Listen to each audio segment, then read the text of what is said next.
Hey, what's going on, guys? It's Yoji, and in this video I want to talk about why most people, and I'm talking about people who play like a few hours each day, living a normal life, not like full-time streamer peoples, but most people should maybe reroll less than they currently are doing.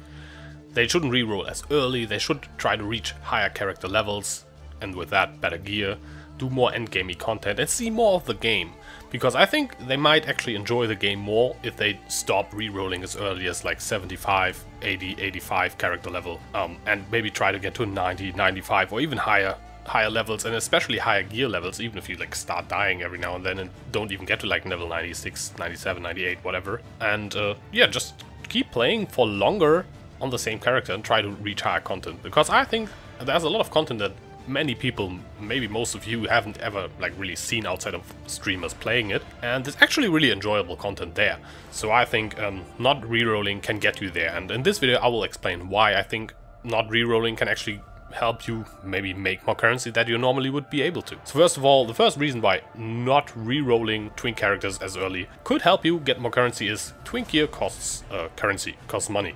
You want to buy a tabular, you want to buy some leveling weapons or leveling spellcaster weapons, and maybe some wanderlusts and maybe some other stuff, and that will cost you a few chaos. And then once the character gets to mapping levels, you will have to resist cap and gear that character up again, and then you spend even more chaos. But that is actually not that much chaos, especially once you get to the higher echelons of currency where you're more dealing in exalts than chaos. Spending like 50 chaos or whatever on gearing and leveling up a character, and then like another 50 chaos gearing it out for mapping is not that bad.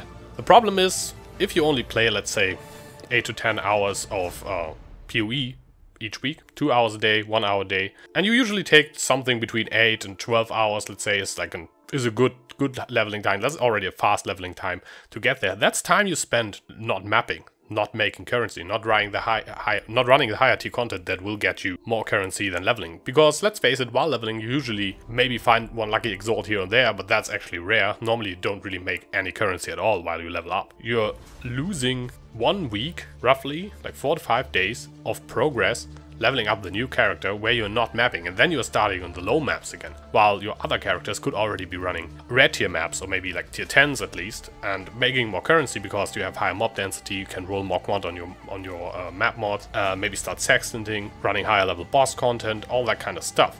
And you're not doing that while you're leveling up a character. Another thing is that once you got your gear set up, you will actually start spending less and less on your character and have more money to save up for higher level upgrades.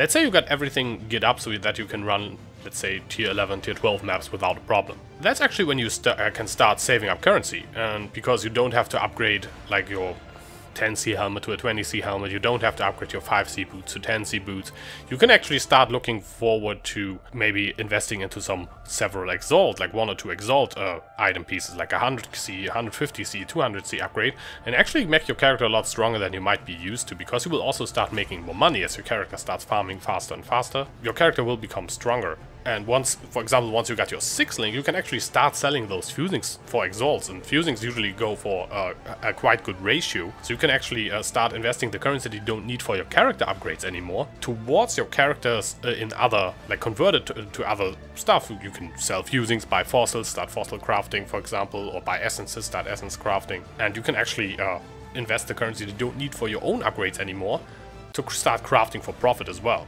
Let's say you already have your 6 link, you can start fusing other chest pieces for profit and sell them. And that brings me to another point. Don't save up currency for your next character. I know I've been guilty of this as well in the past, but from now on, and I'm really trying this league to only stick to one character so far, I will not set up any gear, any leveling gear, or any currency. I will not set any of that back for a new reroll character, to keep the incentive as low as possible to not reroll, so I can actually progress further with my current character, which is the Ground Slam Berserker. Because I feel like as soon as I'm kind of like deciding to reroll, I will stop investing into my current character, and I will just stockpile currency until I get to a point where I'm like, okay, I can gear up a new character, and then I will reroll. So don't save currency or gear for future characters, unless you're in hardcore, of course, because then you sometimes get rerolled. But if you're in softcore, don't do that and just invest, go all in on your character that you're currently playing. For me, one of the most difficult things in the past has been actually identifying what would be the next sensible upgrades to get for my character. So knowing what currently is holding your character back the most and what to replace next and where you get the most bang for your buck. So for example, do I get a new weapon, like maybe save up 1 exalt for a weapon, or do I get vulnerability on hit Tomb Fists for like 2 exalts? Is that something I should be getting, or should I maybe simply buy some better jewels for like 40-50 chaos? Will that already give me more damage than the weapon maybe would? And to find stuff like that out, I really recommend Path of Building. Just load in your current character and you just switch out stuff, like look at the jewel market for example and see what you could actually afford, and then see how much damage that gives you. Or if you're already dying all the time but the damage seems kind of fine, maybe you should upgrade some of the gear pieces that you have to ones with more life, or maybe some other defensive mechanics, and invest more into your defensive side. Because if you die all the time, even in softcore, yeah, it doesn't really matter, but you're not gaining levels and progress is a lot slower as well, of course. But identifying upgrades is definitely a skill that takes some time to learn and perfect, and I'm definitely not there that I can actually upgrade a character, like look at a character and be like, that's the upgrade I need, or I need to replace this weapon. But I'm getting better and better, and the only way to actually get better at this is actually upgrading a character from like where you are now to basically best in slot or almost best in slot gear pieces in every slot. And that's a pretty long process, and also identifying when it is worth investing into like a second intermediate gear piece before you get your like high-end gear piece. So when it is worth spending, let's say 100 chaos to get some decent gloves, just so you can farm faster and better until you can get your endgame gloves, for example. Or when it is worth to upgrading from your 250 DPS sword to a maybe 350 DPS sword, which will not be your endgame weapon because you in the end will have like a 450 plus DPS sword. And when it is worth just keeping your current shitty gear and farm up with that, or when it is worth to upgrade to the highest tier, like from the get-go. Kind of depends on how much currency you have now, and if you feel like your character is already strong enough to actually get you there, or if you feel like you need an upgrade now to actually do content that is worth doing.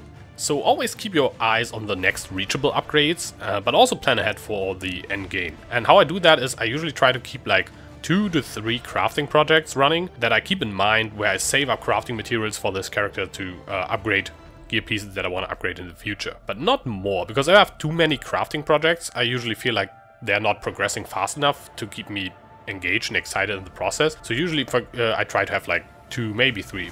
Not 4 is most of the time already too much, and if you go higher than that, it's definitely too much. So for example, 2 crafting projects I'm currently waiting on, or like trying to do, or tried also in the past for my character, was I was upgrading my helmet with fossil crafts, and at the same time I'm trying to 6-link a chest piece that I will after that have to fossil craft. That's currently what I'm working on, or was working on with my character, and that was kind of cool because I could save up fusings and jewelers and invest that into the chest piece, while at the same time I was fossil crafting a helmet that I was trying to get to a point where I could replace my current helmet. And while I was doing that, I was investing all my chaos into the helmet crafts and buying fossils, buying resonators, and all my fusings and jewelers went into the chest piece, so it wasn't interfering with each other, which I think is very, very important, because it kind of takes away from each other. Of course, I could buy fuses with chaos, but I will get to that. And at the same time, every exalt that drop and every like really high tier drop I got, I put aside to buy new weapons, which I just recently did. I bought 2 6 exalt each one-hitter axes with like just over 450 DPS with max attack speed. So yeah,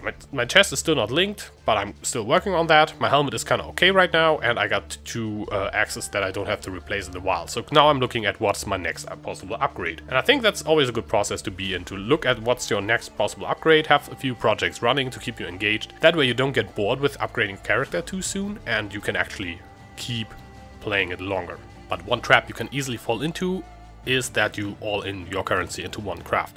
So if that's when you convert all the currency in your currency tab, every alteration, every jeweler orb, every exalt, every chaos, every whatever chance orb into fusings, dump it all into your chest piece. If you get the 6-links, or a 6-link, alright, you have a 6-link, but if it fails, you have nothing, and you are very likely to either quit the character or quit for the league. And I think that's kind of a mistake that some people make. They go too hard and too all in. So I usually try only to go all in on one crafting project, so I'm never left with nothing. So for example, if I dump all my fuses into my chest piece, which I just did, was like a total of 250 fuses that I farmed up over the course of like 1.5 weeks or so. And after that, I had 0 fuses. And I was a bit disheartened, I was a bit annoyed. Oh, no Styx Link. Well, 200 fuses is not that much, but would have been nice to get lucky, you know? Would have been nice. But I still had some exhaust saves up to buy the axes that I just bought. I still had some fossils to fossil craft my helmet, which actually ended up succeeding. That's always kind of nice, and you have to always have several projects and never go all in on one project. I think that's a really, really good thing to do. And this definitely helped me to keep being excited for progressing in the league and for gear progression with my character, and not just dump it all on one craft, fail, and then quit.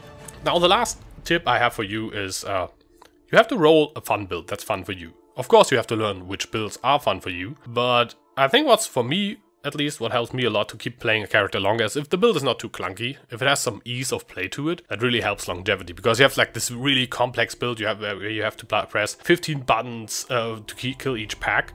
I mean, even if it's really strong, that would just, for grinding hours and hours on end, would just be too much for me personally. Now, if you enjoy that kind of playstyle, of course you have to find out what works for you. But for me, personally, that wouldn't work. I kind of enjoy a little bit more laid-back playstyle, like some leap slamming, some ground slamming. That's nice. Cyclone is also very laid-back playstyle. If you have a very tricky and finicky playstyle, or like a build where you have to press tons of buttons, I feel like it just gets to be a bit too much if you really grind map after map after map. So you kind of have to set up yourself for keep farming and for keeping with one character. Definitely the character and the build that you choose to take to higher levels than you've ever gone to before needs to have a power level that's high enough, so it's actually fun to do so.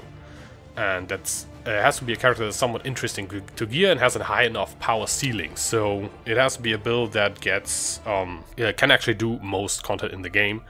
At least for me, I always need like an all-rounder character that is strong enough to do bossing, but can also clear decently fast, so it can actually do 2 things. But I don't really like playing like the OP meta stuff, so currently that would be like Essence Drain or Tornado Shot. I kind of want to play something that's a bit niche, but still strong. It's not easy to find that, but that's usually what keeps me engaged. But in the end, as I said before, you have to find what works for you. What also helps is if you do some research on the build or the skill that you want to play, and see what power levels other people have reached. So for example, if someone has, like, if you find on YouTube, you find a video where someone is killing Uber Elder with Static Strike. And you're like, okay, so if I want to play Static Strike, I can do Uber Elder with it. But then you have to actually look at the gear of the person. And if you see the gear is like completely decked out standard mirror-worthy gear, then maybe that's not reachable for you as someone who plays 1 to 2 hours a day on the current league and not on standard. So you always have to keep that in relation. So maybe you don't want to do Static Strike, maybe you want to do Blade Flurry. With Blade Flurry, you can actually do Uber Elder, for example, if that's your goal, with a lot worse gear than with Static Strike would need. That way you have to kind of like balance it out and hone your build. You can also steal builds from other people, it's fine. Like, I think a good stolen build, or like a good copied build, is way better than playing a shitty build that you made yourself that you hate playing. So yeah, just go copy a build. If that's ends you with a build that you keep playing and that you love playing, then you will keep playing longer, and in my opinion will get more currency, see more from the game, have more fun in the long run. But yeah, that's just my opinion. Feel free to share your opinion in the comments below, and if you're someone who loves rerolling, don't let me tell you how to play the freaking game, because I'm all for people playing the game how they want to play the game. But maybe take this tip to heart, maybe just try to take your next character 1 level higher than you did before, and next league, try to take the next character 1 level higher than you did the one before. Sooner or later you will end up being level 92, 3, 94, 95, 96, level 100, who knows. So yeah, I'm Yoji, and I will see you soon.